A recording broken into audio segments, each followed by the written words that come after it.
오늘은 사피엔스, 비트코인은 가장 사피엔스적인 자산이다 를 주제로 얘기해보겠습니다. 사피엔스는 인류의 기원부터 현대사회에 이르기까지 인간의 진화와 발전 과정을 심도 있게 다룬 책입니다. 이 책에서 저자 유발 하라리는 인간의 발전을 가능케 한 가장 중요한 요소로 보이지 않는 것을 믿는 능력과 그 믿음을 바탕으로 실제를 창조하는 힘을 강조합니다. 인간은 허구적 사고와 상상력을 통해 협력할 수 있는 능력을 갖추었으며 이것이 다른 종들과의 근본적인 차별화 포인트라는 것이죠. 예를 들어 기업, 민족, 국가, 종교 같은 개념들은 모두 그 자체로 물리적 실체가 아닌 인간이 만든 공통의 허구에 불과합니다. 이런 허구가 수많은 사람들을 하나로 묶어 협력하게 만드는 힘으로 작용하고 인류의 발전을 가져왔죠. 하라리는 인간이 허구적인 것을 현실로 받아들이고 그 믿음을 유지할 수 있었기에 거대한 공동체를 이루고 복잡한 사회체계를 구축할 수 있었다고 설명합니다. 예를 들어 돈이나 법 같은 제도도 모두 인간의 상상력과 믿음에 의해 유지되는 일종의 추상적인 개념입니다. 그 자체로는 아무런 물리적 가치가 없지만 다수가 그 가치를 신뢰하고 받아들임으로써 현실에서 중요한 기능을 하게 만든 것이죠. 인간 사회에서 믿음이 어떻게 구체적인 행동으로 연결되고 실제를 창조해내는지를 잘 보여주는 예시이기도 합니다.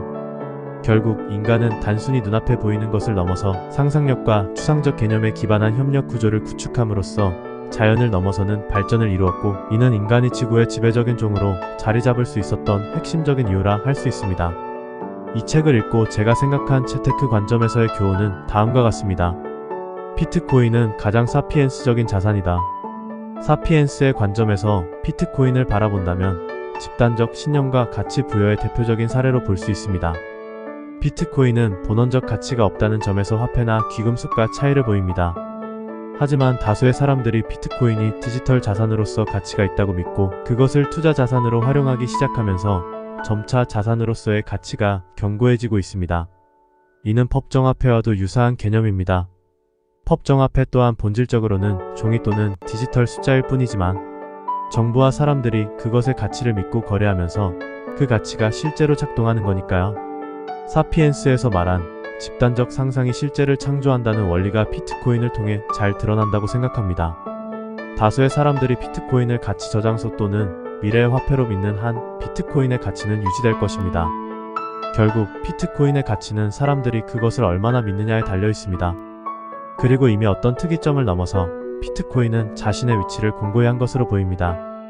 다만 아이러니하게도 유발 하라리는 비트코인에 대해 다소 부정적인 입장입니다. 비트코인 지지자들이 비트코인을 선호하는 이유가 은행에 대한 불신에 기인하기 때문입니다. 돈은 낯선 사람들 사이에 신뢰를 창출해야 하는데 비트코인은 기존 금융제도에 대한 불신에서 탄생한 것이라며 부정적으로 보았습니다. 그러면서 인간이 불신의 기술을 채택하는 대신 신뢰할 수 있는 인간 기관을 구축할 방법을 찾기를 희망한다라고 말했죠. 여러분의 생각은 어떠신가요? 비트코인은 지속적으로 가치를 인정받을까요? 아니면 비트코인에 대한 사람들의 믿음이 사라지고 그 가치도 함께 사라질까요?